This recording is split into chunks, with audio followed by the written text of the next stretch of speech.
Diduga aniaya seorang siswanya, Kepala Sekolah SMA Pariwisata Saraswati Klungkung dilaporkan ke polisi.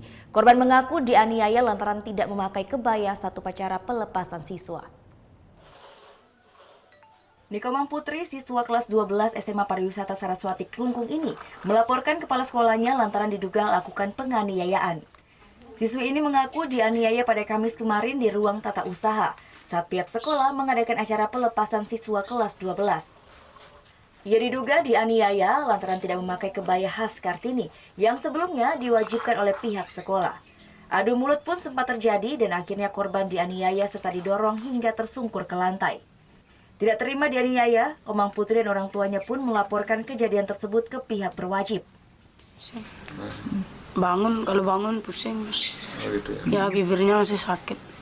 Terus dijambar rambut saya, digocok kepala saya, tangan kanan saya ditarik, dibawa ke ruang TU. Terus ada tembok di sana samping tangga. Di sana saya dilempar, bibir saya kena lantai gitu, berdarah sampai berdarah. Terus di lantai saya mau ngambil HP, nelpon bapak, nggak dikasih, nelpon bapak sama kepala sekolahnya mau dirampas HP saya. Sementara Kepala Sekolah Pariwisata Saraswati Klungkung sangat menyayangkan laporan tersebut. Ia pun membantah telah lakukan penganiayaan kepada salah seorang siswanya. Pemahaman kita dengan orang tua beda, Pak. Nah, itu yang sangat sayangkan. Mengapa begitu datang ke sekolah tidak konfirmasi dulu, langsung ngambil anak, langsung lari ke kantor polisi. Sebagai orang tua yang bijak, kalau berani menyerahkan anak ke sekolah untuk dididik, berikanlah otonomi guru itu mendidik, angan dengan batasan tertentu.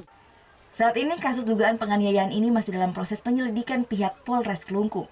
Kade Martana melaporkan untuk NET.